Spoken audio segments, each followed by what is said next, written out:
Welcome back. I'm glad you're here. We're looking into Proverbs chapter 8 today. Proverbs chapter 8. This is really an interestingly laid out proverb. And the word for me that helps me to interpret and to kind of walk through Proverbs chapter 8, the word that defines this for me is the word decisive. The word decisive.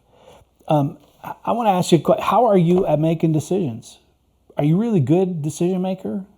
Are you one of those people that you see something, you're like, oh, I gotta have that, and you are a compulsive person, oblivious to the consequences beyond that decision, and then sometimes really sorry that you made that decision? Or are you a planner that analyzes everything, fearing the elements of your choices that you cannot see? In the old days, they used to call that the paralysis of analysis. That you dig in and you plan so much that you forget to actually go do something. Well, Proverbs chapter 8 is about making good decisions. It's about being a decisive personality, someone who your yes is yes and your no is no. Proverbs chapter 8 is about wisdom that is constantly calling out, constantly making its voice heard. Verse 2 says, wisdom is at every vista, meaning it's at the pinnacle of the moments of our life where everything seems so clear. Wisdom is still there, helping you to move forward when things seem so clear and decisions are so easy to make. Wisdom is in verse 3, at every business deal. Before you start the negotiation, wisdom is available to you. Verse 4, wisdom is available to everyone, rich, poor, it doesn't matter where you're from, it doesn't matter your educational background. Wisdom is available to everyone who searches. It's available for the naive, for those who are young, for those who are old. It's available for you to gain what's called craftiness or clarity. Wisdom speaks what is true, no matter how hard we try to justify choosing something. No matter how often we try to justify, I don't know if you do that, I do this often. Trying to justify why I want something or justify why I would pursue something. Wisdom is speaking aloud, even in the midst of those circumstances, to help you make better choices. Verse 10 and 11 says this, choose my instruction instead of silver, knowledge rather than choice gold, for wisdom is more precious than rubies, and nothing you desire can compare with her. No matter the wealth at stake or the promotions at stake, wisdom is presence. There is a process that is called learning. And this has been a valuable lesson for me that I learned as a child, actually, that there's a learning curve in everything in life, especially in your career and in relationships.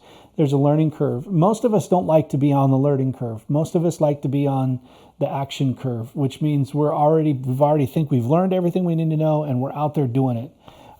The problem is that if you skip something in your learning curve and you leave a gap in your knowledge or your understanding and you go on to start acting upon what you say you know, that gap in the learning curve will come back. You will crash into it and it will bite you. This is why I'm a huge advocate of having a mentor.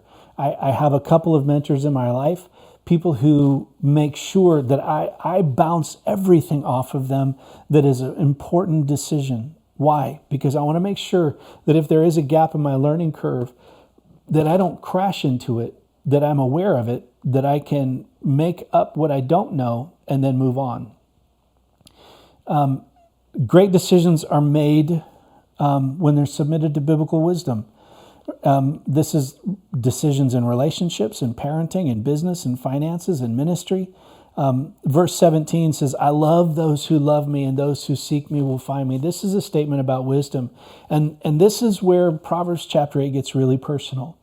I don't have time in this venue, in this space, to talk much more about the theology of Proverbs chapter 8, but I want to give you a reference. Verse 22 through verse 31 are really best summarized by a teaching on the formation of wisdom and the origins. And I'm just going to, this verses 22 through 31, they're talking about Jesus. Jerry Durman, Jerry Dirman, Durman, does probably the best teaching on this section of Proverbs that I've ever seen, and it's called Daily Delight. You can Google that and watch it on YouTube. It's available on YouTube. It's Jerry Durman, and it's called Daily Delight. You will benefit from watching that. Verses 32 through 34 really kind of dictate to us: listen and decide, and then repeat it. Listen and decide, and then repeat, and then listen and decide. Don't make decisions and then listen. Listen first. Help yourself be a better decision maker. Verses 35 and 36, that the one who seeks out wisdom in their decision making finds favor and finds life. Now, the one who ignores wisdom's voice and just starts justifying their choices, the end of this Proverbs chapter 8 says that they just are harming themselves. And I don't know about you, but I have done quite a bit of harm to myself in a couple of ways. Number one, with my words. I have harmed myself more than I can count, more than I can quantify probably, with the words that I have spoken that I didn't speak out of grace and didn't speak out of love. And number two, the decisions I made without thinking, without processing, without submitting them to wisdom. Decision making. There's a great book on decision making that I'll leave you with today. It's a book called Decisive. I've read this and recommended this many times. Decisive. It's by Chip and Dan Heath. There's another, probably a foundational seminal book on decision making, which is called Thinking Fast and Slow by Dr. Kahneman, Kahneman.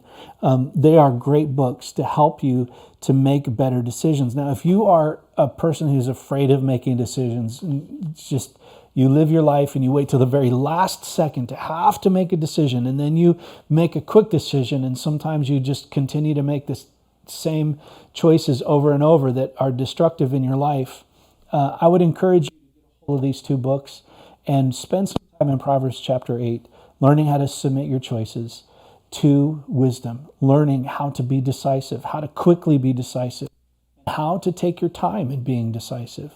There are times when you have to make quick decisions, fast decisions, and starting to condition and pattern your behavior and pattern your decision making so that you have a system in place that you can quickly move through, that is reliable for you, that is submitted and based on biblical foundations, and also some practical insight. Thinking Fast and Slow will help you recognize the kind of thinker that you are, and help you to work on the things that you're afraid of in your decision making. So I want to encourage you today, dig in to your decision making, be honest with yourself, and work this out, practice this so that you can be a better decision maker today. Decisive. Proverbs chapter 8. God bless you.